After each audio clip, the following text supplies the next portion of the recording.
ಹರಿ ಓಂ. ಗುರುವೇ ಸರ್ವಲೋಕಾನಾಂ ವಿಷಜೇ ಭವರೋಗಿಣಾಂ ನಿಧಿಯೇ ಸರ್ವವಿದ್ಯಾನಾಂ ದಕ್ಷಿಣಾಮೂರ್ತಯೇ ನಮಃ. ನಮಸ್ಕಾರ, ವೆಲ್ಕಮ್ ಟು ವಾಸ್ತುಜ್ಯೋತಿ ಕಾರ್ಯಕ್ರಮಕ್ಕೆ ಸುಸ್ವಾಗತಗಳು. ಈ ದಿನ ವಿಶೇಷತೆ ಏನು ಅಂತಂದರೆ, ನಮಗೆ ಈಗ ಜೂನ್ 2ನೇ ತಾರೀಕು ಗುರು ಬದಲಾವಣೆ ಅಂದರೆ ಮಿಥುನ ರಾಶಿಯಿಂದ ಕರ್ಕ ರಾಶಿಗೆ ಪ್ರವೇಶ ಮಾಡ್ತಾರೆ. ಕರ್ಕ ರಾಶಿ ಉಚ್ಚ ಸ್ಥಾನ ಅಂದರೆ ಗುರುಗೆ ಒಂದು ಅತಿಯಾದ ಬಲ ಸಿಗುವಂಥ ಪರಿಸರ ಯಾವುದು? ಕರ್ಕಾಟಕ ರಾಶಿ. ಕರ್ಕಾಟಕ ರಾಶಿ ಯಾವ ಥರ ಅಂತಂದರೆ, ಒಂದು ಜಲತತ್ವ. ನದಿ ಹರಿತಾ ಇರೋ ತಿಳಿ ನೀರು ಏನಿರುತ್ತೋ, ಶುದ್ಧ ನೀರು, ಆ ಪರಿಸರದಲ್ಲಿ ಯಾವಾಗ ಗುರುಗಳು ಹೋಗಿ ಕೂತ್ಕೋತಾರೋ ಅವ್ರಿಗೊಂದು ನೆಮ್ಮದಿ, ಅವರ ಏನು ಕೆಲಸ ಕಾರ್ಯಗಳಿರುತ್ತೋ, ಅಂದರೆ ಅವ್ರು ಏನು ಜನಗಳಿಗೆ ಕೊಡಬೇಕಾದಂಥ ಪರಿಸ್ಥಿತಿ ಇರುತ್ತೋ ಅದು ಅವರಿಗೆ ಬಲದಿಂದ ಕೊಡ್ತಾರೆ. ನೋಡಿ, ಗುರು ಈಗ ಅವರಿಗೆ ಬೇಕಾದಂಥ ಪರಿಸರಕ್ಕೆ ಹೋಗ್ತಾ ಇದ್ದಾರೆ. ಅಂದರೆ ಕರ್ಕಾಟಕ ರಾಶಿ ಹೆಂಗೆ ಅಂದರೆ, ಶುದ್ಧ ಹರಿಯುವ ನೀರಿದ್ದಂಗೆ. ಜಲತತ್ವ, ನದಿ ಶುದ್ಧವಾಗಿರುತ್ತೆ. ಅಲ್ಲಿ ಯಾವ ಗುರುಗಳು ಕೂತ್ಕೋತಾರೆ ಹೋಗಿ, ಆಗ ಅವ್ರಿಗೆ ಮನಸ್ಸು ಉಲ್ಲಾಸವಾಗಿರುತ್ತೆ. ಆಗ ನಮ್ಮಂಥ ಭಕ್ತಾದಿಗಳು ಕೇಳಿದ್ದೆಲ್ಲ ಸಿಗೋಕ್ಕೆ ಚಾನ್ಸ್ ಜಾಸ್ತಿ ಆಗುತ್ತೆ. ಸೊ ಹಾಗಾಗಿ ಅಲ್ಲಿ ಉಚ್ಚ ಸ್ಥಾನ ಅಂತ ಕರೀತಾರೆ.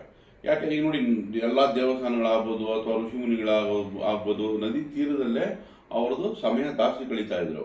ಹಾಗಾಗಿ ಈ ಕರ್ಕಾಟಕ ರಾಶಿ ಅವರಿಗೆ, ಗುರುಗಳಿಗೆ ಒಂದು ನೆಮ್ಮದಿಯ ವಾತಾವರಣ, ಅವರು ಸಾಧನೆ ಮಾಡೋಕ್ಕಾಗಲಿ ಅಥವಾ ಅವರಿಂದ ಆಶೀರ್ವಾದ ಪಡೆಯೋಕ್ಕೆ ಕೂಡ ನಮಗೆ ಒಂದು ಸದಾ ಅವಕಾಶ ಇದು.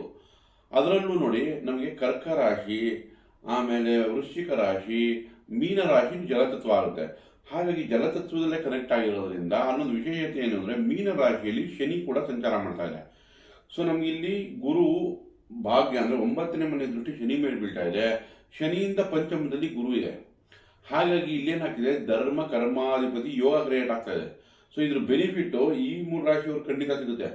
ಈಗ ಮೀನರಾಶಿಯವ್ರಿಗಾಗ್ಬೋದು, ಕರ್ಕ ರಾಶಿ ಆಗ್ಬೋದು, ವೃಶ್ಚಿಕ ರಾಶಿಯವರಿಗೆ ಈ ಜೂನ್ 1ರಿಂದ ಅಥವಾ 2ರಿಂದ ಇವರಿಗೆ ಈ ಬೆನಿಫಿಟ್ಸ್ ಅಂದರೆ ಇದರಿಂದ ಲಾಭನ ಅವರು ಖಂಡಿತ ಪಡ್ಕೋಬೋದು. ನಾವಿವಾಗ ಡೀಟೇಲ್ ಆಗಿ ನೋಡೋಣ. ಈಗ ನಕ್ಷತ್ರಗಳು, ಯಾವ್ಯಾವ ನಕ್ಷತ್ರದಲ್ಲಿ ಈಗ ಸಂಚಾರ ಮಾಡುತ್ತೆ ಗುರು, ಅದರಲ್ಲೂ ಪ್ರಮುಖವಾಗಿ ನೋಡಿ 5 ತಿಂಗಳು ತಗೋಣ. ಮೊದಲನೇ 5 ತಿಂಗಳು, ಯಾಕಂದರೆ ನಮಗೆ ಅಕ್ಟೋಬರ್ 31 ಆದಮೇಲೆ ಅದು ಸಿಂಹರಾಶಿ ವಕ್ರೀಯವಾಗಿ ಸಂಚಾರ ಮಾಡುತ್ತೆ. ಅದಕ್ಕೋಸ್ಕರ ನಾವು ಅಕ್ಟೋಬರ್ 31ನೇ ತಾರೀಕು ತನಕ ನಾವು ಇದನ್ನು ಗುರು ಸಂಚಾರನ ತಗೋಣ. ಈಗ ನಮಗೆ ಯಾವ್ಯಾವ ರಾಶಿಗೆ ಏನೇನು ಫಲ ಕೊಡುತ್ತೆ ಅಂತ ತಿಳ್ಕೊಳ್ಳೋಣ. ಮೊದಲನೇದಾಗಿ ನಮಗೆ ಮೇಷರಾಶಿ.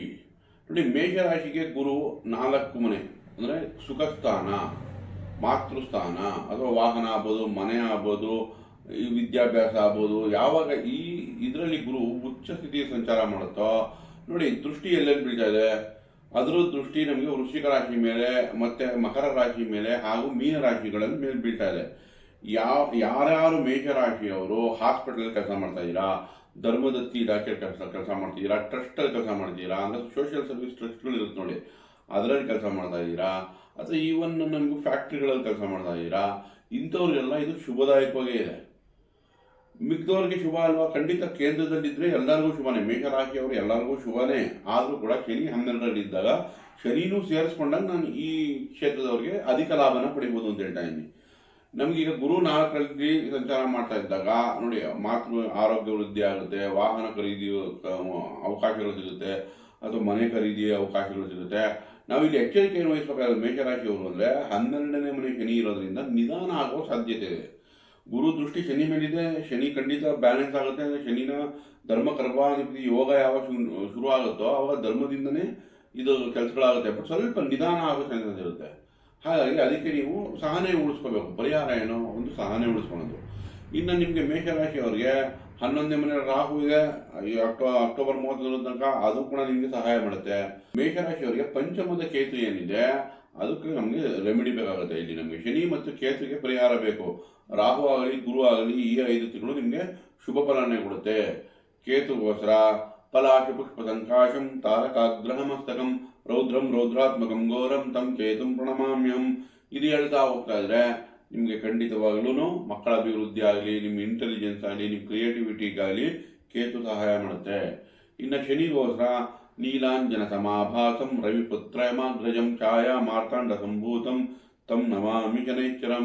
ಇದನ್ನ ನೀವು ದಿನನಿತ್ಯ ಹೇಳ್ಕೊಳ್ಳೋದ್ರಿಂದ ಒಂದು 21 ಬಾರಿ ಆದರೂ ಒಂದು ಸಹನೆ ಕಾಪಾಡ್ಕೊಳ್ಳೋದ್ರಿಂದ ಈ ಕೆಲಸ ಕಾರ್ಯಗಳು ನಿಮಗೆ ಅಧಿಕ ಲಾಭ ಉಂಟು ಮಾಡುತ್ತೆ. ಒಳ್ಳೆಯದಾಗಲಿ. ದಯವಿಟ್ಟು ಈ ವಿಡಿಯೋ ಇಷ್ಟ ಆಗಿದ್ದಲ್ಲಿ ಲೈಕ್ ಮಾಡಿ, ಶೇರ್ ಮಾಡಿ, ಸಬ್ಸ್ಕ್ರೈಬ್ ಮಾಡಿ. ಧನ್ಯವಾದಗಳು.